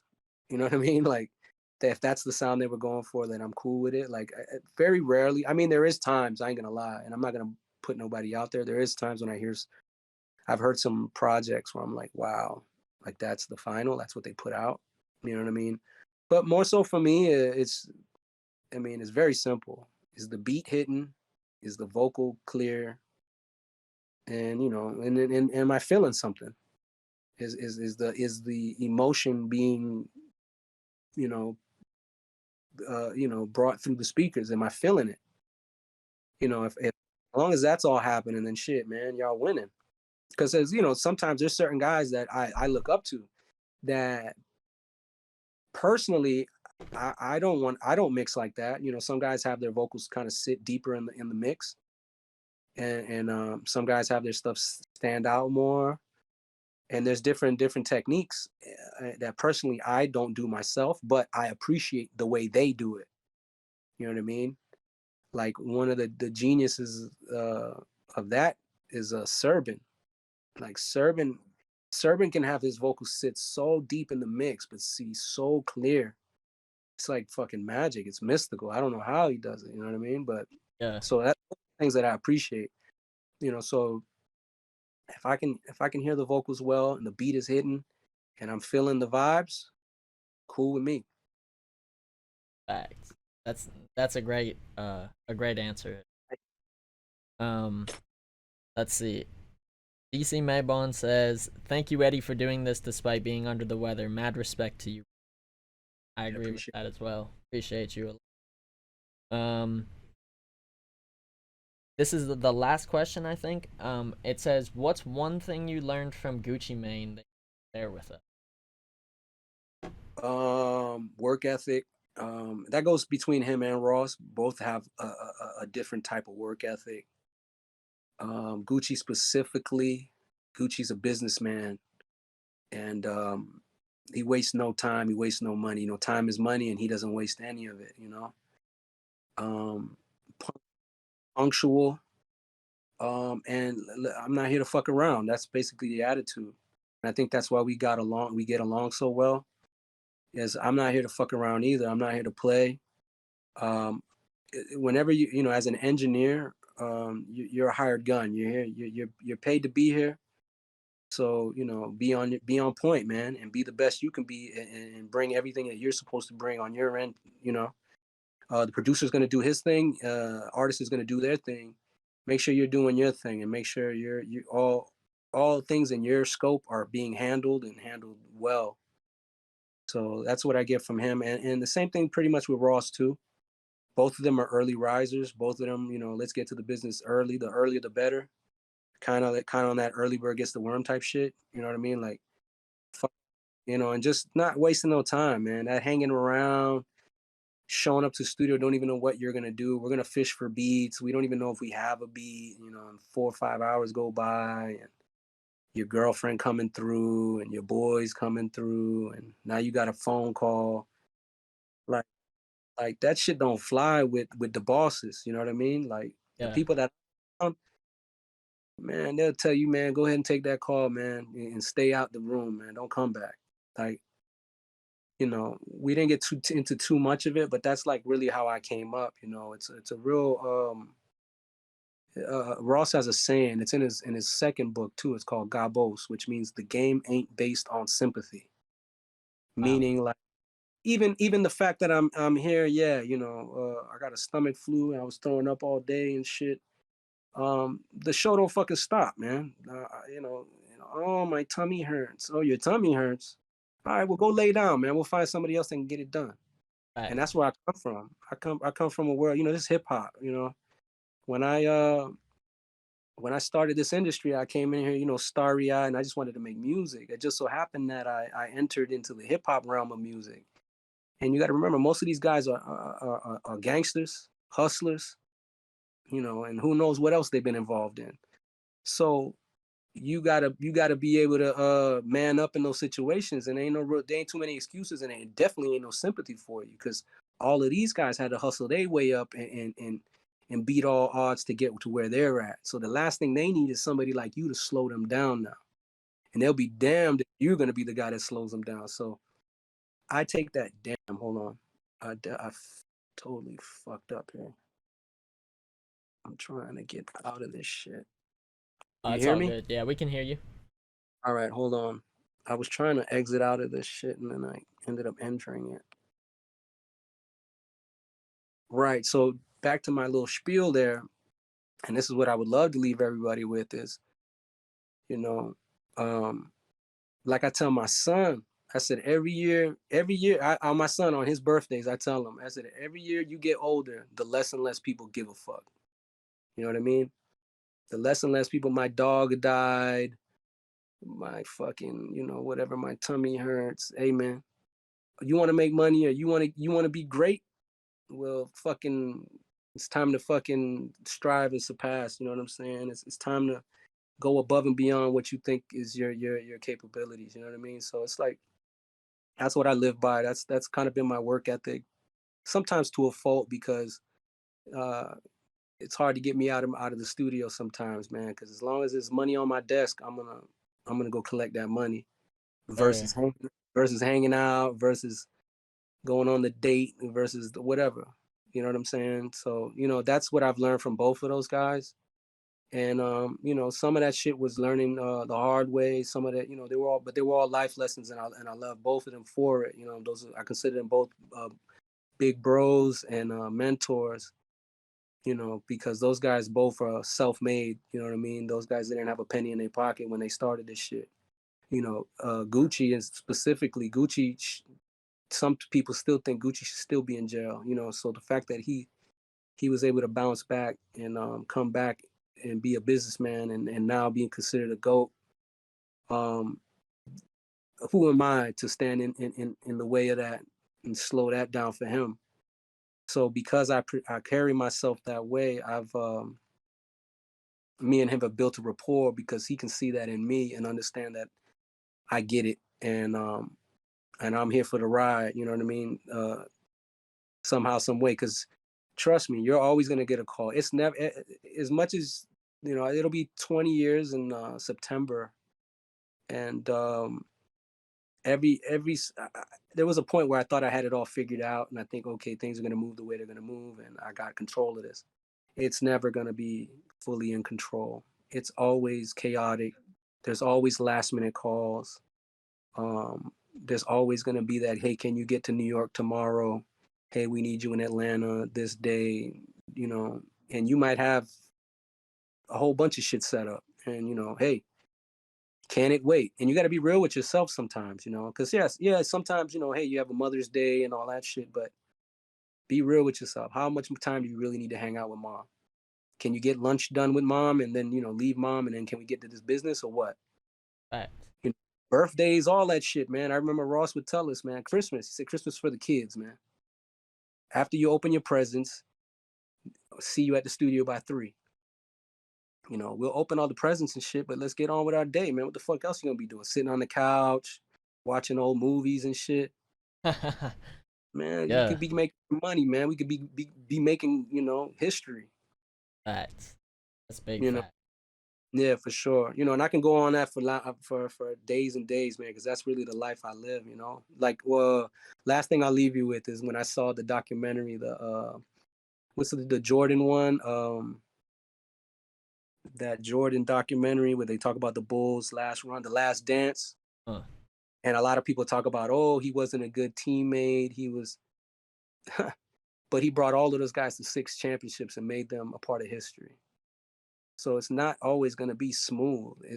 Most of the time, it's not going to be smooth. Most of the time, it's not going to be a cakewalk, or people are going to, worry about your feelings. It's about sacrificing all that shit and tucking that shit down and getting the job done. And then later on, everybody could write books and do their takes on why it was such a pain in the ass. But guess what? The only reason they give a fuck about you is because you're a part of that team and this guy was on your ass pushing you to be the best you could be. So complain on you either complain or get out the way, complain and get out the way, or you shut the fuck up and let's get these rings. And I'll leave it at amazing, bro. Super sauce. Definitely appreciate you for coming and sharing all of your not only personal experience but knowledge. It's great to hear stories from all these different sessions and different things that really have paved the way for not only us as engineers but music history. Feel me? So a lot of people in the comments are saying thank you as well. Did you want to quickly do a little studio tour for them? Yeah, I can't. I don't know how much you can see because it's kind of dark in here. Let me open up this window. Okay, bet. The sun is setting, so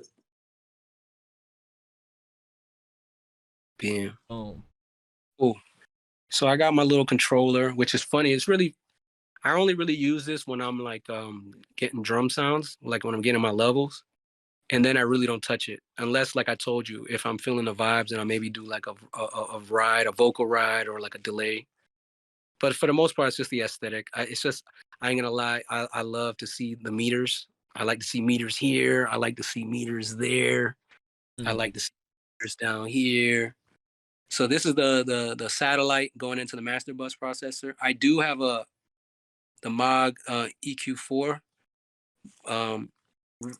And that is attached to the whole chain. That's on my master bus chain, which is only really boosting that the air frequencies a little bit. I have these Titan compressors that actually aren't even engaged anymore. I used to use these on my vocal bus. These are actually built by the same guy who created the Crane song, Phoenix, and the head units. Super dope. I have my I told you I have that the G Bus clone from Audio Suite. I got a Vitalizer up there, but I haven't even really used that in a while either. I got my vibes out here. I'm an original black bottle boy, so I got my bottles, my Bel Air over here.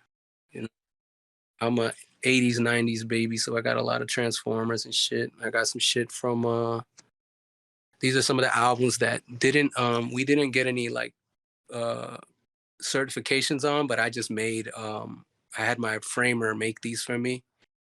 Awesome. This is from like souvenir shit that we got from like the promo stuff. I always saved all of it, so then I just got it all saved. Let's see. I'll stand back a little bit. There's my monitors, Amphions. I got those Focals up there, but they're not even turned on at the moment because I haven't used them in a while. Do you have the 115s or the 118s? Those are the 118s. Nice. Which, yeah, definitely have a little more basic extension on them. I'm running off my laptop. I got the cool little, I like this. Again, I like to see meters. Yeah. It kind of comes in handy. I have it in this mode because it shows like the frequencies.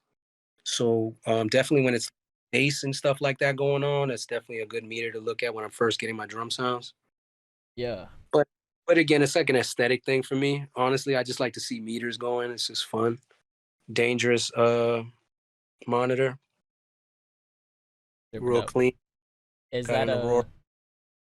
You said Got the Aurora? Yeah, the Aurora Lynx. Dope. I love the Aurora Lynx. Sounds amazing. Yeah, I love them. I had one of my buddies is Chris Athens, who's a mastering engineer, and he was using the Hilo, and he's the one who got me kind of hip to it. And then when I found out that the Aurora was kind of using the same converters as the Hilo was, I was kind of sold. And then I met with the guys from Lynx at NAMM, and then we kind of sealed the deal on it. I got a little more vibe here. I got my Voltron and all that shit. I got my my Grammy certifications. Sir, Yeah, I got my Mike Tyson. that's from Megan the Stallion and Beyonce Savage, correct? Well, the top one is Megan Thee Stallion. This is and Beyonce best rap song win. This is Purple Lamborghini nomination. This is um, this is Ludacris stand up nomination for best rap performance. And then this is Savage again for best rap performance win. Wow. And yeah, and Congrats then on I that, got by the way, too, because I seen on IG you just got certificates. yeah, they just came in. I had got my which you can probably see here, it's a little dark, but this is the one they gave me for my nomination for record of the year, which would be it's actually my nomination Wow. because that's an engineer award, engineer and producer award. So if I would have won that, then I would have got an actual statue. And then here's some of my first plaques I ever got, which was Teflon Don and Aston Martin music. And that's about it, really. I got a little Hall of Fame here with a bunch of pictures that most of these pictures are on Instagram. And it's just kind of reminding Yeah. me of what I've done. This is when I got an article on XXL. Here's Super another dope. yeah. Here's a look into my closet of extra shit that isn't being used. And yeah, that's the studio for the most part. Love the spot, man. Appreciate you for sharing that with us. Definitely a studio for a king, no doubt. Just for a working man. Just a studio, gets the vibes going and is you know, sound. You know what I mean? Sounds good in here.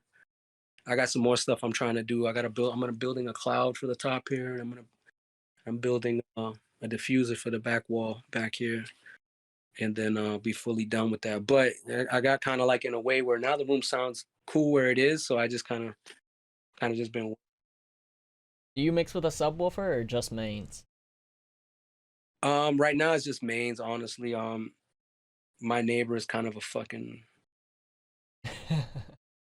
asshole, so like the sub, I get complaints. So, Yeah.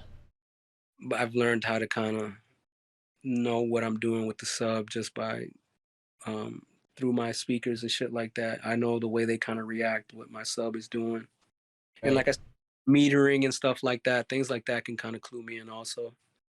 Surely. Man, it's been super awesome having you.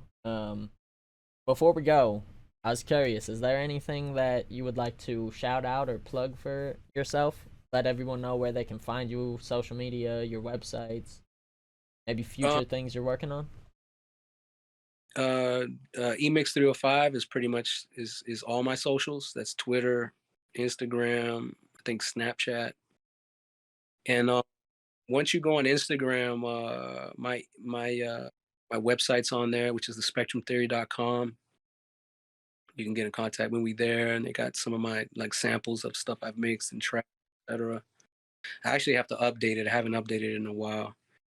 But Instagram is kind of the best place to find me. I'm pretty active on there. I kind of keep everything updated as far as projects I'm working on, projects have worked on, and then just just the everyday day to day. I keep my story pretty active. Also. That's about it, man. Shit on the way. It's a bunch of shit on the way. Stay working. Sometimes you mix an album and then they take time. It'll be a couple months before it drops. So I let them kind of announce that shit. So that's dope though, man. I just want to thank you again for coming on. Love to have you again in the future. Maybe collab on some more content. And blessing. And I hope that you have a great evening. Everybody in the comments is saying peace out. Thank you for coming. Gotta give you the round of applause. I'm cueing the sound effect. I don't know. Okay. No, I don't think I hear it, but I'll take them though. Yeah. Nah, God bless everybody, man. Shout out to everybody that tuned in and future people that'll tune in on the YouTube and all that. You know what I mean? This is a tough business to get involved in, and it takes a lot of it takes balls, man. It takes balls to enter into this and to accept the type of sacrifices you're gonna have to endure uh, trying to be, in the positions you want to be in this game. You know what I mean? So shout out to all of y'all that's trying to really get this knowledge. And by no means do I feel like I'm better than anybody or smarter than anybody. It's just I done learned the hard way. I busted my ass, fell a lot, you know what I mean? And continue to learn and continue to study just like you guys do, you know what I mean? I read and look up different, articles and shit like that to try and get my game elevated, man. So you guys are on the right path, man. So, God bless everybody on their journeys, man. Appreciate you, bro. For real. Super inspirational. Super genuine. Happy to have you, man. Anytime, please feel free. Reach out. We'll definitely have you back in the near future. And yeah, man. Have a good night. All right, man. Y'all be safe. I'll talk to you soon, buddy. Peace out. And that brings our episode to conclusion. Make sure y'all head over to eMIX's Instagram page. You give him a follow at eMIX305. Also, make sure you head to the Knowledge That Kills Instagram page. Tune in because I'm going to be putting out more information as to our future live streams. We're switching Knowledge That Kills to every other week due to my work volume and also the availability of some of my guests. I can't announce who we have, but I have some very big people in store. Know that if you go to Instagram, you will find out soon who we will have on May 22nd. That's going to be Sunday, May 22nd at 5 p.m. here, twitch.tv/KillshotENG for Season 2, Episode 2 of Knowledge That Kills. I'm your host, Killshot. Appreciate y'all for tuning in. Hope everybody has a great evening. I'm out of here. Gone. Peace.